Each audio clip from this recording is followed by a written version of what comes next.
Assalamualaikum warahmatullahi wabarakatuh.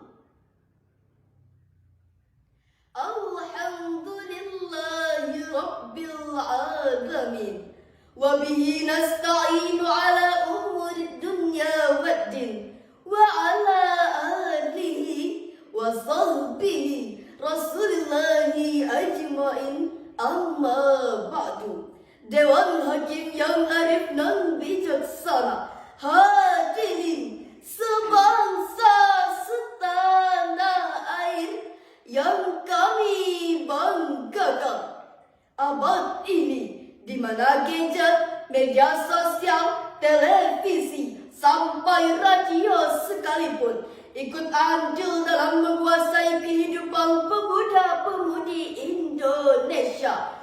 Banyak yang tidak lagi memperhatikan tingkah laku karena telah terkontaminasi dengan konten-konten yang ada di media.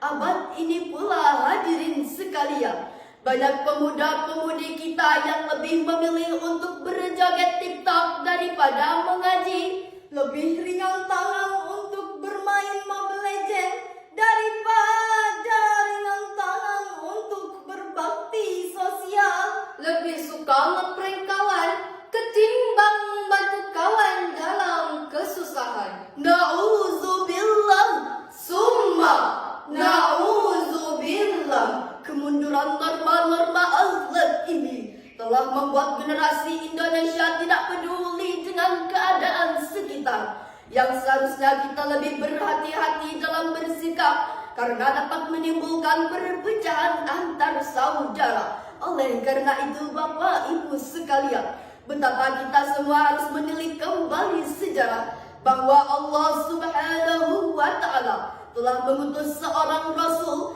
untuk memberikan pelajaran kepada umatnya, mana yang hak dan yang batil, mana yang terpuji dan mana yang tercela. Beberapa abad silam, dalam tatanan sejarah umat Islam, tepatnya pada 12 Rabiul Awal, lukisan indah coretan sejarah mencatat tentang kelahiran orang yang akan membawa cahaya di tengah kegelapan. Seorang manusia yang mengemban misi penting untuk mengubah peradaban yang kelam menjadi peradaban yang membanggakan. Dialah baginda Nabi besar Muhammad sallallahu alaihi wasallam.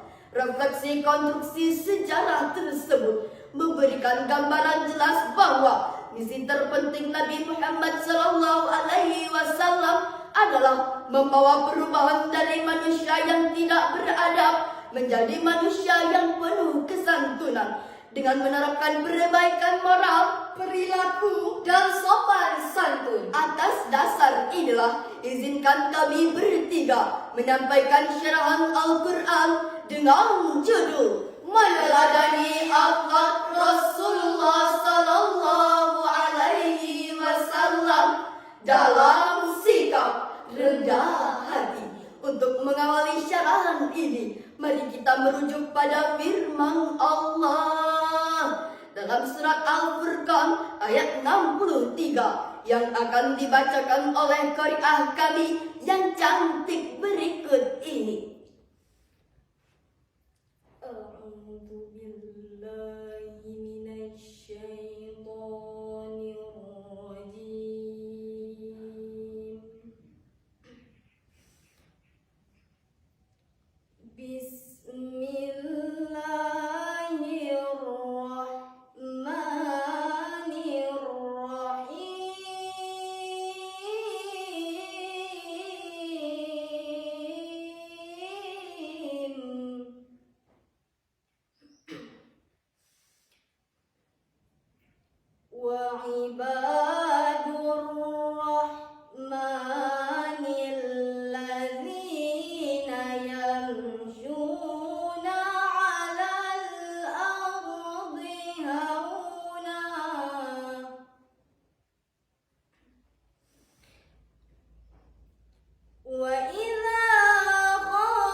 dari godaan setan yang terkutuk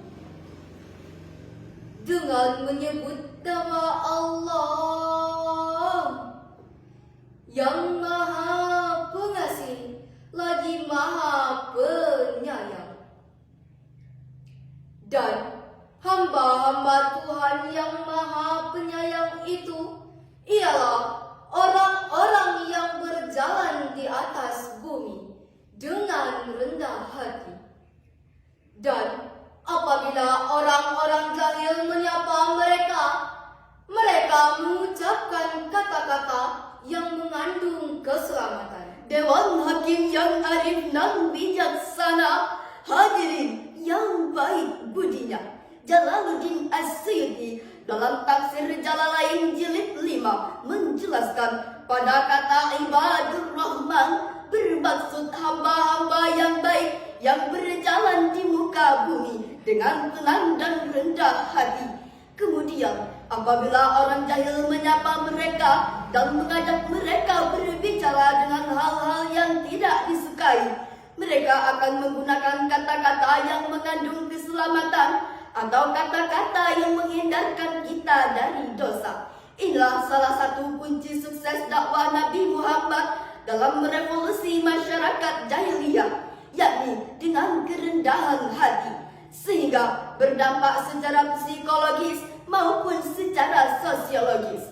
Hadirin, di tengah kegentingan negara kita saat ini, di tengah maraknya dekadensi di semua aspek kehidupan, menjadi tugas kita bersama agar dapat keluar dari lubang buaya menuju lubang pintu syurga. Bagaimana caranya, hadirin sekalian? Caranya dengan mengimplementasikan ruh Rasulullah Sallallahu Alaihi Wasallam di tengah kehidupan kita, sehingga dengan cara inilah kita akan mampu hidup bahagia baik di lingkungan keluarga, masyarakat maupun berbangsa. Hadirin sekalian, perlu kita pahami bersama bahwa seseorang tidak akan meninggalkan sifat rendah hati kecuali kesombongannya menguap. Seseorang tidak akan sombong kecuali keangkuhan hatinya meningkat. Dan seseorang tidak akan merasa angkuh kecuali akalnya sudah tidak sehat. Hal tersebut sejalan dengan pernyataan Ahmad Najih dalam bukunya Akhlak Rasulullah Sallallahu Alaihi Wasallam halaman 23, mengisahkan Ibrahim bin Ash yang pernah bertanya kepada Fudail tentang sikap rendah hati.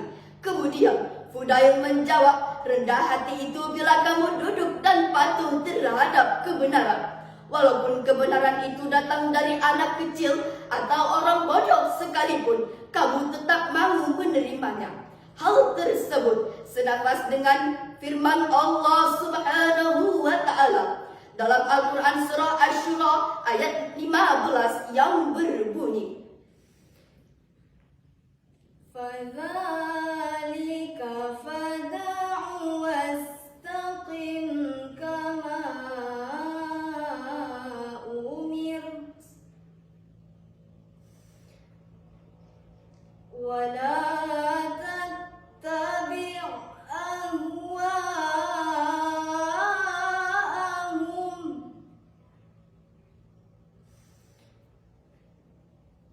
wa qul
Dan berilah peringatan kepada kerabat-kerabatmu yang terdekat.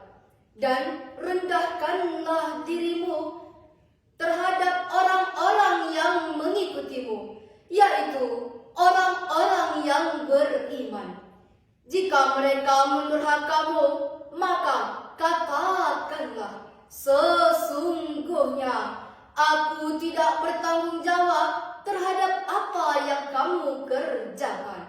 Maha benar Allah dengan segala firman-Nya. Dewan Hakim yang arif lagi bijaksana, hadirin yang dirahmati Allah, Syekh Mustafa Al-Maraghi dalam tafsir Al-Maraghi jilid 4 halaman 111 menjelaskan pada kata janaha berarti sayap, yakni sikap dan perilaku seseorang yang seperti halnya seekor burung yang merendahkan sayapnya saat hendak mendekat kepada betina dan anaknya. Di samping itu, secara implisit Muhammad Quraisy Shihab dalam tafsir Al-Misbah menjelaskan bahwa ayat tersebut menerangkan tentang perintah agar Rasulullah Sallallahu Alaihi Wasallam bersikap lemah lembut kepada pengikutnya, karena itulah yang lebih untuk para nabi, dengan lemah lembut agar umatnya mau menerima ajaran-ajarannya. Mengapa demikian, hadirin sekalian? Karena dengan sikap lemah lembut, merendahkan hati akan lebih menarik perhatian seseorang dan menambah kecintaan terhadap orang yang berbicara. Dalam ayat tersebut pula, hadirin sekalian, Allah Subhanahu wa Ta'ala memperingatkan kita semua agar selalu merendahkan hati kepada siapapun, seperti yang dilakukan oleh Nabi Muhammad Sallallahu Alaihi Wasallam dalam proses dakwah beliau, sehingga dapat melakukan perubahan drastis dari masa yang kelam menjadi masa yang penuh kejayaan, terutama khusus kepada orang-orang yang beriman. Dewan Hakim yang arif lagi bijaksana, hadirin yang budiman, begitu pula pada sikap kita sehari-hari. Sejatinya menerapkan apa yang diajarkan oleh Rasulullah Sallallahu Alaihi Wasallam, yakni bersikap rendah hati kepada siapapun, baik kepada orang yang lebih tua maupun anak kecil sekalipun, indah bukan? Akan lebih mengagumkan. Mari kita simak syair Imam Syafi'i berikut ini. Maafkanlah cemoohan orang lain dengan sikap lemah lembut. Orang yang berkudalah yang menyukai pertengkaran. Sebuah bangsa akan mati, namun akhlak mulia mereka tidak akan mati. Sebuah bangsa akan dianggap mati meskipun mereka hidup karena akhlaknya buruk. Dewan Hakim yang arif lagi bijaksana, dari penjelasan tersebut dapat kita tarik kesimpulan bahwa pertama, apa yang telah diajarkan oleh Rasulullah Sallallahu Alaihi Wasallam hendaknya kita taati bersama. Kedua, dalam melaksanakan hidup bermasyarakat, baik menjadi pemimpin ataupun tidak, dari yang tua sampai yang kecil sekalipun, hendaknya berbicara dengan penuh kelembutan dan kerendahan hati, karena dengan demikian itulah, hadirin, akan menumbuhkan dan mempererat persaudaraan antar sesama. Ketiga, agar menjadi negara yang makmur, damai dan sejahtera, setiap pemimpin dan masyarakat wajib bercermin pada sikap Rasulullah Sallallahu Alaihi Wasallam